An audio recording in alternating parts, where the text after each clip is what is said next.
TAT pass ચિત્રકામના શિક્ષકો છેલ્લા 15 વર્ષથી સંઘર્ષ કરી રહ્યા છે. કાયમી શિક્ષક ચિત્રકામના મૂકવામાં આવે શાળાઓમાં તે પ્રકારે અપીલ કરી રહ્યા છે ને આજના યુવાનો આ સ્કિલ્સ સાથે જોડાય, તેમનું કલા પ્રદર્શન કરી શકે તે માટે શિક્ષકો શાળામાં નિમણૂક કરવામાં આવે તે માટે આ ઊંઘતી સરકારને ઢંઢોળી રહ્યા છે.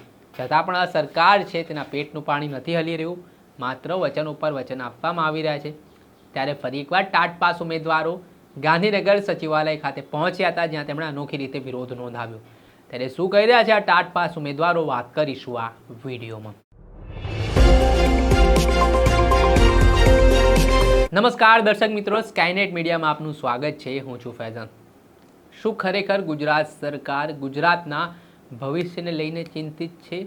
શાળાઓની હાલ વર્તમાન જે દયનીય સ્થિતિ જોવા મળી રહી છે, વિરોધ પક્ષના નેતાઓના જે આરોપો લાગી રહ્યા છે કે કેટલીક શાળાઓ એવી છે કે જ્યાં શિક્ષકો જ નથી, તો કેવી રીતે ગુજરાતના બાળકો ભણશે, એક મોટો પ્રશ્નાર્થ છે. શું ગુજરાત સરકાર બાળકોના ભવિષ્ય સાથે છેડા કરી રહી છે? તેના લઈને પણ અનેક પ્રકારના સવાલ ઉઠી રહ્યા છે. કેમ કે કાયમી શિક્ષકોની ભરતીને લઈને ટેટ પાસ ઉમેદવાર છેલ્લા 2 વર્ષથી લડત ચલાવી રહ્યા છે. જો કે એવું કહેવાય રહ્યું છે કે માંડ તો ગુજરાત સરકારે શિક્ષકોની પરીક્ષા લીધી. ટેટ પરીક્ષામાં જે પાસ થયેલા ઉમેદવારો છે તેમને જ્ઞાન સહાયક નામનો લોલીપોપ પકડાવી દેવામાં આવ્યો, જેમાં આ કરાર આધારિત ભરતી હતી. તેનો કેટલાક ઉમેદવારોએ વિરોધ કર્યો. 2 વર્ષથી તેમની લડત ચાલી રહી છે. અવારનવાર તેઓ ગાંધીનગર જાય છે, વિરોધ નોંધાવે છે, ત્યારબાદ પોલીસ તેમને ઢસડીને લઈ જાય, પરંતુ તેનું કોઈ હકારાત્મક નિરાકરણ જોવા મળી રહ્યું નથી. આને જ લઈને થોડાક દિવસ પહેલાં રાજ્ય સરકારના પ્રવક્તા મંત્રીએ થોડાક અતિ ઉત્સાહમાં આવીને એક જાહેરાત કરી દીધી હતી કે ભાઈ તેઓ દ્વારા નોટિફિકેશન બહાર પાડી દેવામાં આવશે, પરંતુ એવું કંઈ જોવા ના મળ્યું. 5 સપ્ટેમ્બરની આસપાસ ફરી શિક્ષકો ગાંધીનગરમાં ઘેરાવ કરવા માટે ગયા. ત્યારે ફરી શિક્ષણ મંત્રીને એવી સ્પષ્ટતા આપવી પડી, અરે અમે લોકો આપી દઈશું, તમે ચિંતા ના કરતા, દિવાળી સુધી જે જૂના શિક્ષકો છે તેમની બદલીઓ થશે, ત્યારબાદ તમને નવા શિક્ષકોની નિમણૂક આપીશું. તે પ્રકારની વાત ચાલી રહી છે. હવે દિવાળી નજીક જ છે ને જે ઉમેદવારો છે તેમની ધીરજ પણ ખૂટી રહી છે. ત્યારે ટાટ પાસ ઉમેદવારો એટલે કે ચિત્રકામના ઉમેદવારો છે તે ગાંધીનગર સચિવાલય ખાતે ગયા હતા. તેમણે પોતાની કલાનું પ્રદર્શન કર્યું, અલગ અલગ ભીત ચિત્રો બનાવ્યા, રંગોળીથી ચિત્રનો આકાર દોરીને તંત્રનું ધ્યાન દોરવાનો પ્રયાસ કર્યો. ત્યારબાદ તેમણે કહ્યું કે છેલ્લા ઘણા સમયથી તેઓ ભરતીની રાહ જોઈ રહ્યા છે, પરંતુ અત્યાર સુધી ભરતી કરવામાં નથી આવી રહી. એટલું જ નહીં, ભરતીની જગ્યામાં પણ વધારો કરવા માટે તેમણે માંગણી કરી છે. પહેલાં તો શું કહી રહ્યા છે ટાટ પાસ ઉમેદવારો, તેમના જ મોઢે સાંભળી લો. પ્રોત્સાહન માટે આજે રંગોળી અને આજે બધા લઈને આવ્યા છે. એની સાથે સાથે અમારી સરકાર પાસે એવી માંગણી છે કે અમે ચિત્ર વિષયના શિક્ષકો છેલ્લા 15 વર્ષથી અમારી ભરતી થઈ નથી, અને આ વર્ષે સરકાર અમારી ભરતી કરવા જઈ રહી છે.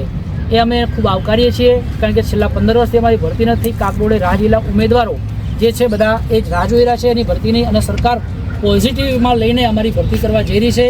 એ બદલ અમે બધા જ મિત્રો ખુશ છીએ. તમે શિક્ષણ મંત્રી સાથે મુલાકાત કરી હતી? આજ રોજ અમે શિક્ષણ મંત્રી સાથે મુલાકાત, અને શિક્ષણ મંત્રી અમને સારું એવું પ્રોત્સાહન બી આપ્યું છે કે તમારી સમથિંગ 200+ આજુબાજુ જગ્યાઓ પણ અમે આપીશું, એવું આશ્વાસન આપવામાં આવ્યું છે સાહેબ દ્વારા. પણ જોવાનું એ રહ્યું છે કે અમારા જે શિક્ષકો છે 15 વર્ષથી જે બેકાર બેસી રહ્યા છે એ કંઈક ને કંઈક જોઈએ તો 300+ આસપાસ છે, જે 2023માં જે દ્વિસ્તરીય ટાટ પરીક્ષામાં. તો અમારી એવી માંગણી છે કે ભરતીના 10% જો અમને આપવામાં આવે સરકાર દ્વારા, તો અમારા દરેક ઉમેદવારો જે તમામ ઉમેદવારો જે રાહ જોઈને બેસી રહ્યા છે એ દરેક વિષયનો દરેક મિત્રોનો સમાવેશ થઈ જાય.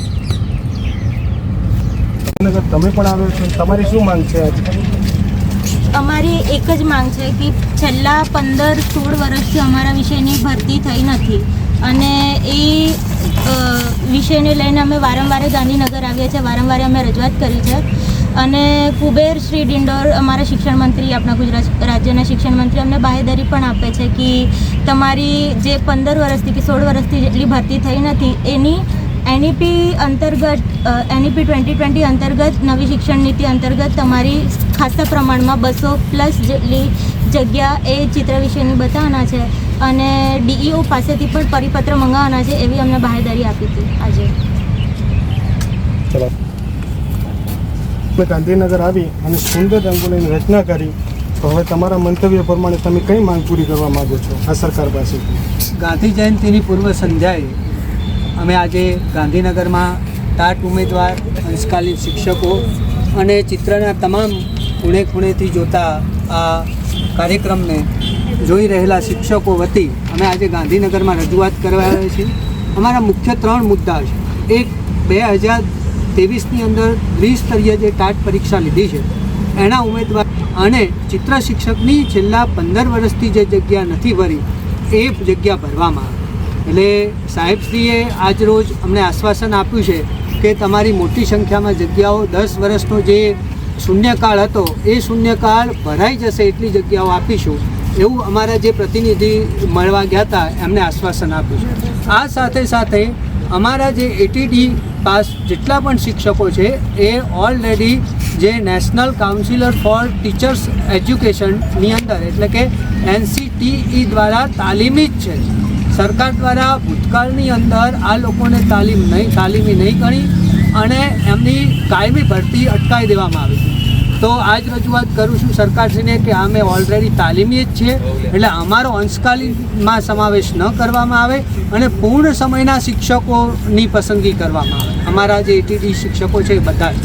આ સાથે સાથે જે PTCવાળા જોડે જે NC સર્ટિફિકેટ છે એ જ અમારી પાસે સર્ટિફિકેટ છે. અમે પણ પાઠ એટલા જ આપીને આવ્યા છીએ. અમે સાક્ષરી વિષયો ભણાવી શકીએ છીએ. આની સાથે સાથે છેલ્લા 15 વર્ષથી સરકારી જે ભરતી નથી કરી તો એ 15 વર્ષ સુધીનો અમારો સમયગાળો વેડફાયો છે.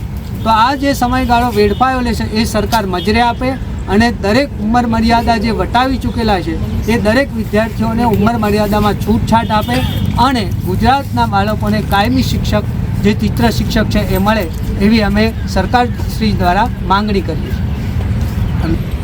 રંગોળી આવ્યો ખાસ લેજો રાજી બાપુની.